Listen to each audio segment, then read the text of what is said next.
আমাদের সবার জীবনে এমন কিছু মুহূর্ত আসে যখন কোনো একটা জায়গা ছেড়ে আসতে হয়, মনটা একটু ভারী হয়ে যায়। কিন্তু কে জানতো এই ফেরার পথে আমাদের জন্য এমন একটা অভিজ্ঞতা অপেক্ষা করে আছে যেটা আমরা কোনো দিন ভুলতে পারবো না। চলো তাহলে শুরু থেকে শুরু করি। শুভ সকাল।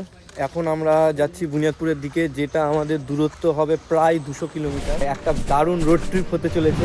ঘুম থেকে উঠেই সোজা রওনা দিলাম আমাদের বুনিয়াদপুর ফেরার উদ্দেশ্যে। তো আমরা নির্ধারিত টাইমের থেকে আগেই বেরিয়ে পড়েছি।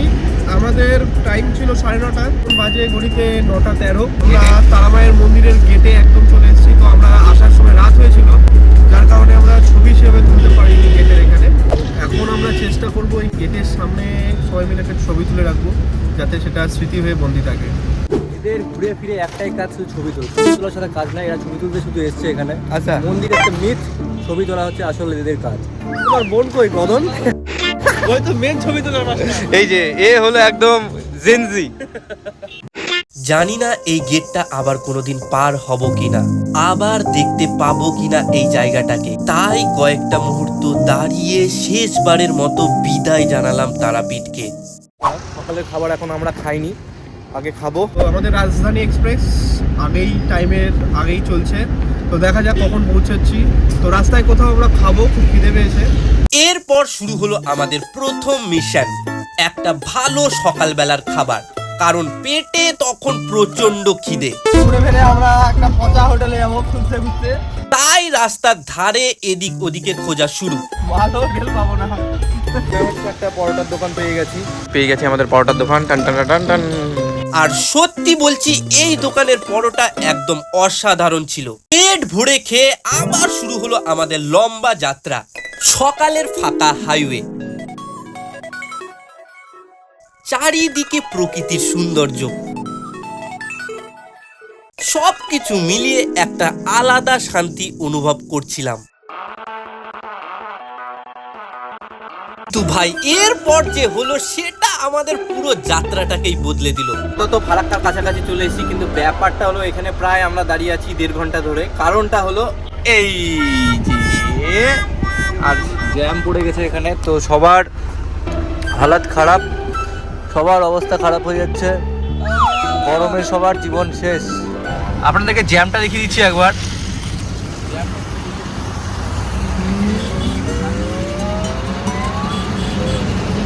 তো আমাদের প্ল্যানে একটু চেঞ্জ হয়েছে।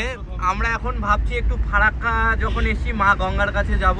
এখানে তো দাঁড়িয়ে আছি প্রায় 45 মিনিট হয়ে গেল। ওই যে ওখানে কাজটা চলছে। চলে এসছি আমাদের মা গঙ্গার কাছে, কিন্তু ব্যাপারটা হলো এখানে যে স্নান করব, এর আগে আমি কোনোদিন এমন স্নান করিনি, তাই মনে একটু ভয় তো ছিলই।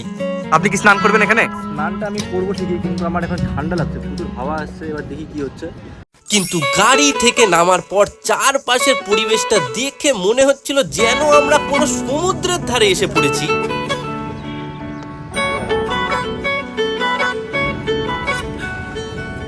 তো ব্যাপারটা হলো এখন আমরা স্নান করব, তার জন্য একটু প্রস্তুতি চলছে। এইদিকে সৌমদীপ আর অরিন্দম এটা দুটো কিনতে গিয়েছিল, 30 টাকা করে নিয়েছে পারটা, পার। এটা 30 টাকা, এটা 30 টাকা, 60 টাকা। এটাতে জল ভরাবো আর নিয়ে যাব বাড়ির জন্য।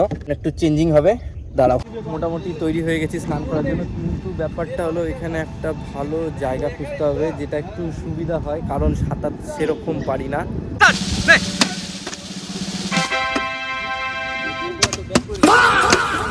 আমরা রেডি হয়ে গেছি, জায়গা খুঁজে পেয়েছি। ওই যে ওই জায়গাটা যে দেখছো,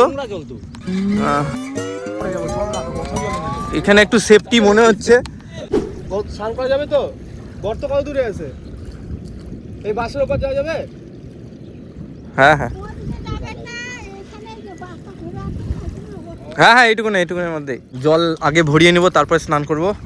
মা গঙ্গা শুধু একটা নদী নয়, আমাদের বিশ্বাস, আমাদের অনুভূতি।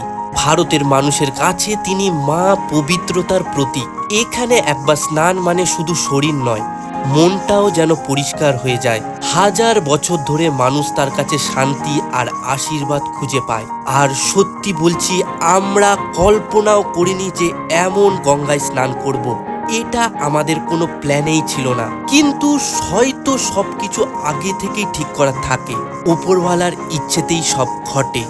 ভালো লাগলো, প্রথমবার স্নান করলাম ফারাক্কায়। তো আপাতত অনেক জার্নি করার পর এখন আমরা আছি গাজলে। এখান থেকে বাড়ি ধরে নাও আর 30 মিনিট, শেষ আমাদের এখানেই যাত্রা যতদূর সম্ভব। হয়তো শুধু বন্ধুত্বের জন্য না, একটা পরিবারের মতো থাকার জন্যই। আর জানি না কেন এই ট্রিপটা আমার কাছে সত্যি খুব স্পেশাল। তুমিও যদি এটা ফিল করে থাকো তাহলে বুঝবে এই গল্পটা শুধু আমাদেরও না, এটা তোমারও।